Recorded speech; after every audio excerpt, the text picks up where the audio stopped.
Hello and welcome to Insight. I'm Natasha Bhaskar. Prime Minister Narendra Modi will embark on a three-nation tour to Vietnam, China and Laos starting today.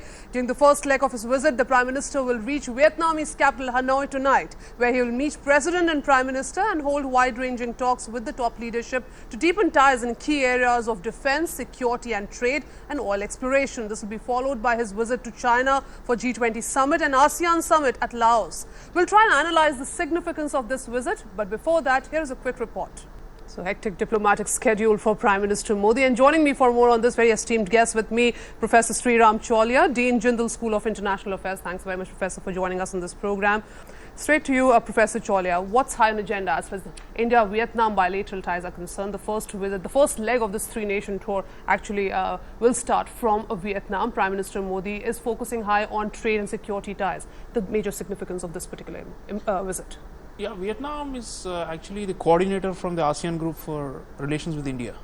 So they have this rotation system. So right now Vietnam is handling our, essentially the Southeast Asia leg of our Act East policy is being, anchored by Vietnam. So for Prime Minister Modi to visit Vietnam, that too after 14 years, it means a lot because we haven't been able to tap into the geopolitical significance of Vietnam as much as we should have. For obvious reasons. One, Vietnam has a anti-hegemonic and anti-imperialist position historically. Be it the French, be it the Americans or the Chinese, they've always stood up to bullying by great powers. And as an emerging middle power with relatively high economic growth rates like India, there's much in common we have with Vietnam. Like Indonesia, I would say Indonesia and Vietnam are like the two central pillars should be for our Act East policy. What really will be the key focus areas in terms of defense and trade cooperation? Because as you rightly pointed out, this visit will also mark the first visit by an Indian Prime Minister to Vietnam in the last 15 years, and the fact that we are celebrating 25 years of bilateral diplomatic ties and 10 years of strategic partnership between the two nations, India and Vietnam. So specific focus areas as far as defense cooperation is concerned. In defense, because of the Soviet and the Russian connection, we are all tied together in the same network. We have more or less the same production and the supply lines and the assembly lines for major manufacturing items. Plus we are doing co-production. We've done the BrahMos missile with the Russians, which is likely to be offered to the Vietnamese, and they have been asking for it. And then there are patrol boats and South China Sea. Vietnam is a major claimant to the disputed territories in South China Sea, along with the Philippines, with the most vocal standing up to the Chinese. And for our Act East policy to really gain some robustness, it's important that Vietnam and we are in tandem in terms of maritime security and freedom of navigation, security of the sea lanes. For all these things, for our Navy to expand east and to be a player in defense as well as in trade. I mean, for that matter, ONGC Videsh has taken oil blocks and wants to expand, and there again the Chinese have been objecting. So in many ways, we can test the limits of our Act East policy by allying with Vietnam and getting closer to them. This is very parallel here, Professor Chaulia, the fact that China's rising its footprints in the Indian Ocean region. We are also looking to gain some confidence as far as the Asia-Pacific region and the East Asia region is concerned, trying to gain some ground there, and that's an initiative, because this visit is also coinciding with the just concluded visit of the chief of Myanmar, who was here, Tin Chua, the president of Myanmar. So it's an important visit from that perspective also, that how we are trying to consolidate, going beyond Malaysia and Singapore, who were earlier seen as our regular East Asian neighbors. Yeah, the Chinese shadow is overwhelming in Southeast Asia. And even Vietnam, the Communist Party, there are factions which are still pro-Chinese. But there is also a faction which is pretty clear that they must chart out an independent path. So allying with India, getting closer to us, and especially doing defense and security cooperation with us means that they're sending out a signal about their independence, and that they have important partners with whom they can counterbalance the Chinese.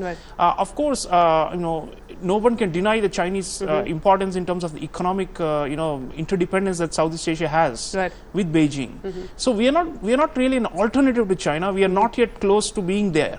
But what we can do is expand their options, give them more freedom to maneuver. Okay, so and in that sense, we are creating diplomatic space. So there is a strong strategic calculus also as far as the ASEAN countries are concerned, and the focus of India. And as as far as our association with Vietnam is concerned, $100 of military line of credit, million line of credit, India has extended to Vietnam, and of course defense cooperation also. But moving to the G20 summit, and China is hosting G20 summit for the first time, also trying to showcase its global clout.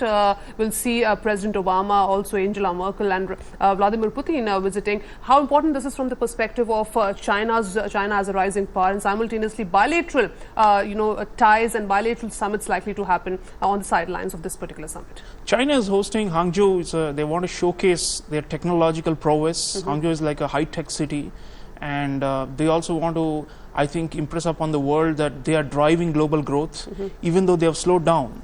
The mere size of China means that more than 30% of global growth is still contributed by China. So to that extent, they want to show that they are in the lead, and they are also focusing on developmental issues and structural reforms and these kind of things this time at the G20, right, to show that when a major developing country hosts, the attention will be on somewhat different topics. As the host, they can steer the agenda to some extent. But China also has a lot of image problems at the G20. It's very close to foreign investors. It's becoming hostile. It's not been doing well in terms of dumping its cheap products overseas. Right. There are lots of cases in the WTO against it. So being a responsible global economic citizen is something that gives you pedigree in G20. China is trying to be that, but I don't think they can really get this status because of their actions. Okay, let's not forget, we have switched from the Look East policy now to the Act East policy, and the latest coverage in terms of the way India is trying to improve its ties with the United States, the signing of LMOA and the Defence Pact with the United States, also the visit of John Kerry to India, and China, and we have seen the Chinese media has responded very strongly that how it is actually going to antagonize the closest neighbors of India, be it Pakistan or also for that matter China. From the security perspective, what this visit means for Prime Minister Modi when he meets Chinese President Xi Jinping, because the last meeting happened at Tashkent where he asked for support of the Chinese President for the NSG membership, and it never happened actually. Well, John Kerry is on record that they are going to raise the NSG and push the Chinese on it on behalf of India. So that's good, and I'm sure at the end of the day, the Chinese have a strategy, very simple strategy of not sticking out as a sore thumb. If they are marginalized and if they are the only ones opposing India's entry, then they will change their track. But right now there are a few other countries that are not on board. So I think we still need some groundwork before we can reach the chosen goal of entry into NSG. Okay. But what Prime Minister will probably do is also look at the overall deteriorating war of perceptions. The Chinese Communist Party media has been gunning for us. Right. They have been demanding, for example, that we don't even put battle tanks on the border, because if they do that, then their investors will go away. So they are using economic blackmail and other means to try and scare us. So there needs to be some kind of a firm message that we are going to go ahead with LMOA type of things with the Americans and with Vietnam and with whoever else, right, because these are in our interests. And in a way, the Chinese will respect strength. My own view is that as Prime Minister Modi puts forth a bold Act East policy, the Chinese will more or less accede, because they have no means of stopping us actually. They don't have enough levers to pressurize us at the moment. So what they can at most do is accommodate India.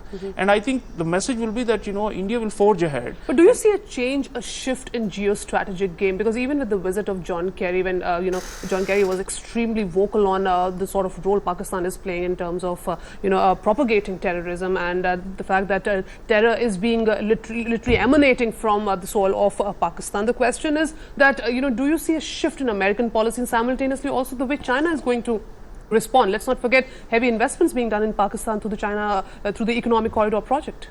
Well, you see, the Chinese have not yet come around to supporting us in the UN on banning Pakistan-based terror outfits and nabbing them. So they have not really fully understood our security concerns. It's a very disjointed thing where they issue bromides in public Right. about opposing all kinds of terrorism, but in reality they're pretty selective.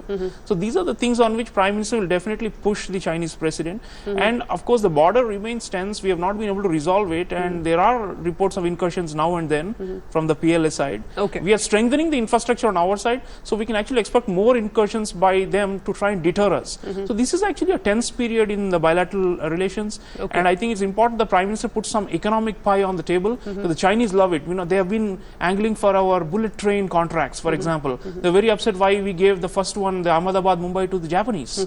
So these are some ways in which I think we can balance it out. Because Okay, at so the we need end to of the focus day, more on economic ties than actually solving out that's the where border. there's greater room for cooperation, There's greater room for especially cooperation. their investments coming into India. So in terms of market opportunities being provided by India, immense scope there. But Professor Chaulia, also, you know, when we talk about the Act East policy and the focus going back to the East Asian countries, how important it is from the trade perspective and the choice of Vietnam and Myanmar as nations, also improving our relations with Cambodia and Laos, because this the ASEAN, India-ASEAN summit will be organized, and the East Asia summit will be at Laos. From that perspective, how important it is to engage with the CMLB, Cambodia, Myanmar, Laos and Vietnam countries. These are the poorer lot within ASEAN, less developed countries, Right. and there's greater capacity building that we can do. Traditionally, our calling card in foreign affairs with fellow developing countries is South-South cooperation and capacity building. Right. Now, Singapore doesn't need our capacity building. Rather, we need something from them. Even Thailand, these are higher income countries than India. But CMLV countries are critical. It's great. Prime Minister going to Laos. Right. Laos, again, has been a more like a Cambodia and Laos have been more pro-Chinese within ASEAN, but very poor. But Myanmar has now changed and is moving in a direction which is more antagonistic, I would think, overall to the Chinese line. So similarly, we should try and price open the ASEAN. That should be the geo-strategy, to try and price open and make sure that there is also support Indonesia, which is the leader of ASEAN, to create a consensus about how to confront the Chinese or how to tackle the Chinese dragon. Most importantly, how China is really going to convince all these countries as far as its stand on South China Sea is concerned. The fact that it has always said that it has historical claim over South China Sea, which was completely refuted by the quote. Final comments, Professor Chaulia, in terms of what should we really expect from this visit. All that's high on the agenda we have already discussed, but in terms of outcomes, the bigger focus, of course, will be on outcomes. Yeah, I think we need to do a lot more in terms of connectivity. Okay. There is a trilateral corridor, Myanmar, Thailand, but beyond that, we need to reach Vietnam by land. And for that, the CLMV diplomacy is going to be critical if you look at the map. And eventually from there, we can project power in the entire Asia-Pacific or the Indo-Pacific. For Mr. Modi to realize what we are now calling Indo-Pacific, these are the building blocks, CLMV countries. So it's great that he's focusing on them and reifying our Act East and visiting agenda. countries where prime ministers have not earlier visited. So after 15 years, if you're visiting Vietnam... He has always filled major diplomatic deficits in our foreign policy, and hats off to him for that. Right. Thanks very much, Professor Chaulia, for joining us in this program. And it's now time for me to take a short break. Next, when we come back, on the other side, we'll focus on another top story today. Stay tuned.